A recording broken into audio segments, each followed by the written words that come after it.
Hello everyone, welcome back. This was kind of going to be a filler episode, but I kind of wanted to get it out because I was kind of excited. I was making other videos, making a Harlem Quality video, and making a video about linebackers that I'm excited to get out.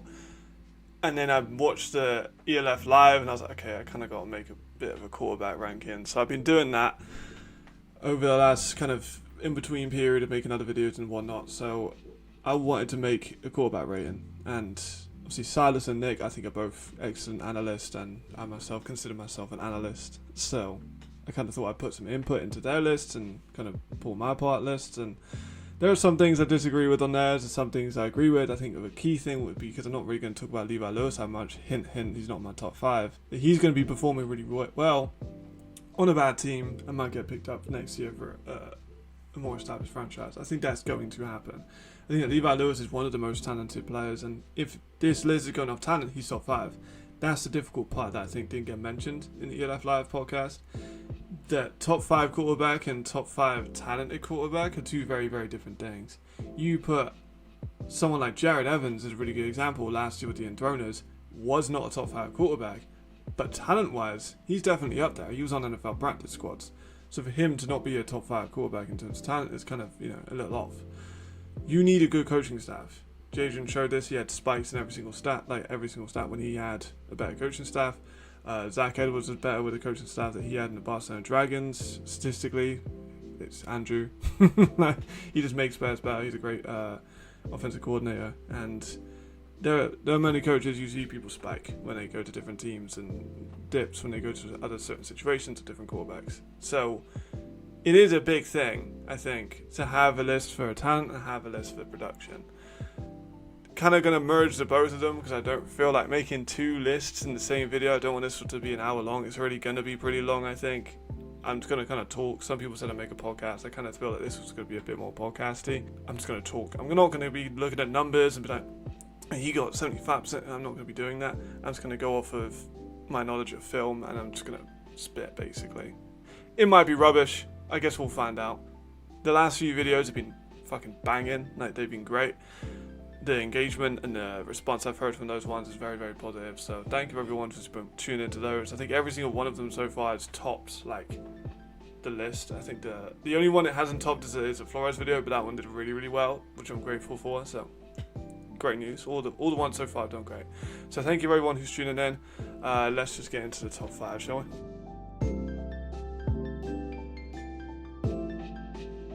So in the ELF Live, Silas had Javarian Smith at 5, and Nick had Luke Zaradka at 5. I have Stephen Duncan. I am a sucker for what have you done for me lately, and Stephen has been excellent, but it's not in the ELF, and I think that's a big thing, is that GFL to ELF, a lot of people don't like to acknowledge how much of a step up it is. It is a step up, and it's going to be harder. However, Duncan has some of the best weapons in Europe. Matt Cole's an excellent receiver. He has 2 of the best running backs in Europe with Gentry Adams and David Zozo.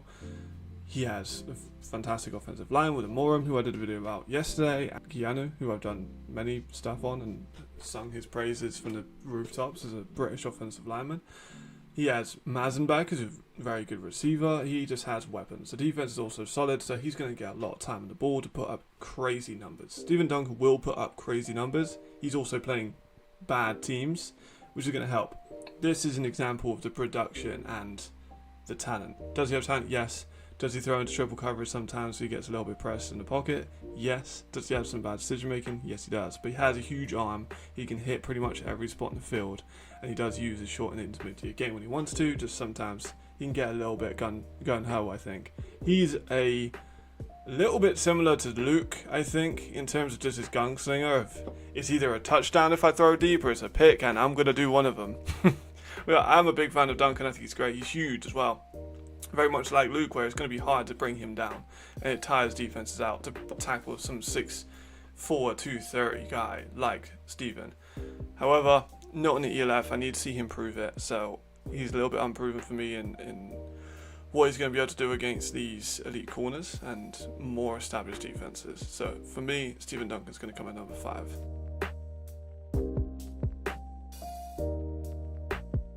At number 4, Nick had Zach Edwards and Silas had Luke. I'm going to go for Zach Edwards. Zach is an established quarterback. He's been in the league for a while. You saw less success last season than previous ones as offensive player of the year he won a couple of years ago. He is mobile. He has good short and intermediate.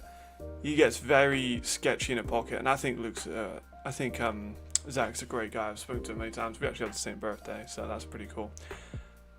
Does get sketchy in the pocket though. Has twitchy feet and will bolt pretty much at any kind of pressure. And sometimes some of these throws when he is under pressure are a lot less accurate, which is kind of like tracks with every quarterback, but with him it's more noticeable because he kind of makes worse decisions, to be honest. But he is an elite quarterback. I think with the weapons, Anthony Mughelli might be the best receiver in Europe, full stop. He's incredible. I'm rewatching some of the fire tape for this Harlem Kofi video I'm making, and Anthony is just incredible. Has a good offensive line with Lewis Thomas, Thomas Felicia, and Polly, who I also did a video on the other day. Running backs is a question mark at the moment. They've got Ogmon in, but I'm not so sure if they're going to bring in another one. There's only like 2 running backs in the whole room. You know, Tomo was being linked. He's still unofficial, and we don't know where he's going to go. Zach, though, is going to be able to make this team step up. They obviously have a lot of faith in him. He's lost Carl Sweet, which is a shame. But he's got Austin Mitchell, who is Stephen Duncan, ironically, his former teammate, who is fast. Might be one of the fastest guys in the league. And for him to have someone he can hit at it, because his release and his quickness and his ability to get open is so important for Zach's game, to have someone like Mitchell who can do all of those things to a very high proficiency level, it's going to be huge. Because he can just snap, get a ball out, get it to Austin, get it to Florida Rhodes, who I made a video about, or Anthony, and these jump balls and X and Z's, or hit him in the slot, because that's going to be their offense. I think it's going to be, and he's got Roby Bertolon, and he's got Nicole. So it's a great receiver. Might be one of the best receiver rooms in the ELF.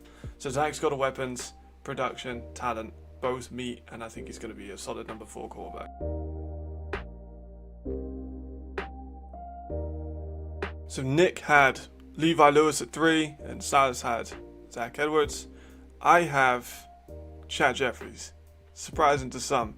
Chad was helped last season by having one of the best offensive lines in Europe and one of the best offensive minds with his head coach in Europe, and one of the best receivers in Europe, and one of the best running backs in Europe.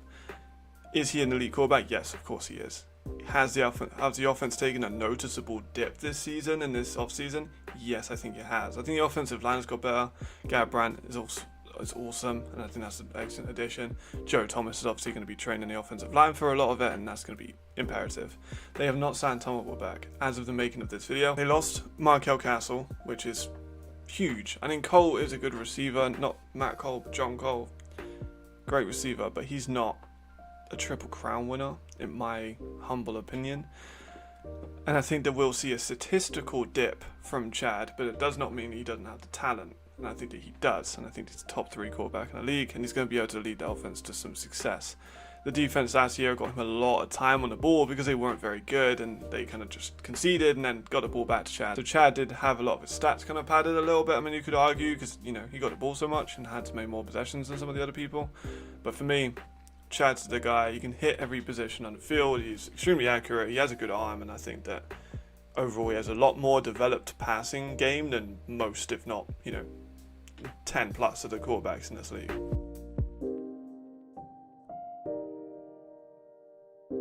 For number 2, Nick had Riley Hennessy. Silas had Adrian Clark, which is surprising to say the very least. I remember watching this and I literally audibly gasped when I saw he had Adrian Clark at 2. I have Riley Hennessy at 2. I've spoken to Riley as well, and I think that he's massively underappreciated in this league. He can hit literally every point. He has poise in the pocket. Decision making and deep accuracy, I've mentioned before, slightly maybe lower than some of the other quarterbacks, but he looks so poised. When he's in, he's in. Like, there's honestly not very many people that can stop him as a defensive back unit or as a defense as a whole. The surge looked so much better when he was in. When he left, it was pretty noticeable because he was injured for some parts of the season, which could argue is a problem that he was injured, but stuff happens and it's football, so no one really gets fully healthy for the whole season. He has one of the best receiving cores in the league with Darryl Stewart Jr. and Yannick Meyer and Louis Geyer. Decent running back room so far. The offensive line is severely underrated because it's fucking really, really good. tight end is solid as well. So, and defense is really good. So he's going to have a lot of time on the ball. He's going to have a lot of weapons to throw to, and the Surge are one of the best teams in the league. So Riley Hennessy is going to be my number 2, and no surprise, number 1 is, for me, Jadrian Clark.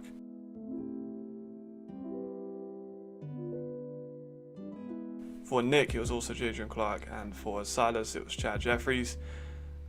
You know, Chad Jeffries I think is great, but Jadrian Clark I've spent extensive time with as a person, and honestly, there's not a football man like him that I've spoken to. The way he breaks stuff down is phenomenal. He has great arm.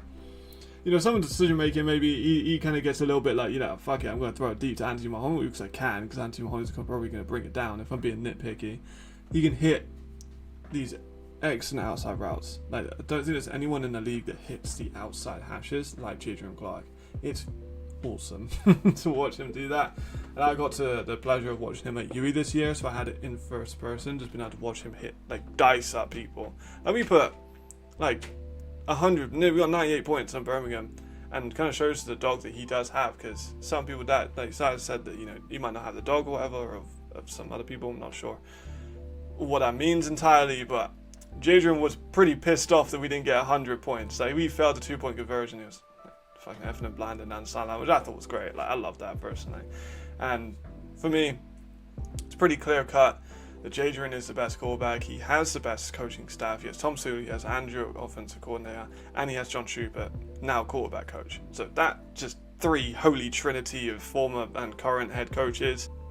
Jadrian's going to put up crazy numbers. I think Harlan Kofi is ready to be number 1 receiver. They've got McKnight, who's a former XFL guy. They've got Glenn at running back. They've got one of the best offensive lines in Europe, and they do have the best offensive line in Europe. Going to be really hard to unseat Jadrian, and I can imagine he gets another 40 to 55 plus touchdown year. Honestly, he's going to be that good. You know, it is a big miss to have Anthony Mahoney out, but I think they'll still be fine. I really do think they'll be okay. They have that much talent on the field that it's kind of hard to stop. Even their running back, Sergi, the backup, is still could start on a lot of German teams. Kind of speaks to the depth they have in that team. But that's going to round us out. I think that a few players for honourable mentions, like just outside, I think Levi Lewis, who's going to be really, really good, like Nick said, going to be really good in a bad team and then get picked up by a better team. I think that is the case. At 7, I have Luke. Has all the weapons in the world, and I think that he could easily be a top 5. Him and Steven kind of went back and forth on because they have such a similar archetype. I see that Luke So's last season he threw quite a lot of turnovers. Maybe that was just the system in Milan, but I'm excited to see what he does this year. And with the weapon-wise, I need to kind of see it all come together. I know Frankfurt is excellent. I do think they're great, and I do think they're going to be really good.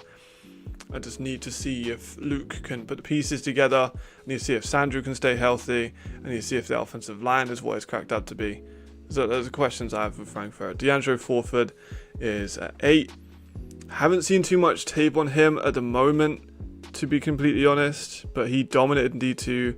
He was at Las Vegas Vipers. And I think that the Raiders do have good offensive weapons. They're just kind of lacking in some areas. Jacob Sullivan at 9.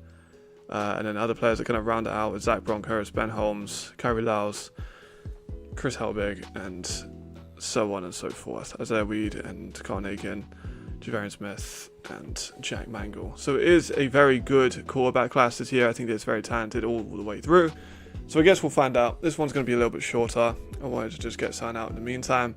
If you like this one, then subscribe. I've got a lot of people coming in from external sources such as Instagram, Facebook, and Twitter and stuff like that. So if you are one of those people that's kind of found me through other stuff, then don't forget to subscribe, like the videos. I'm going to be putting out a lot more content over the next few days. So thank you very much. See you later next time, and goodbye.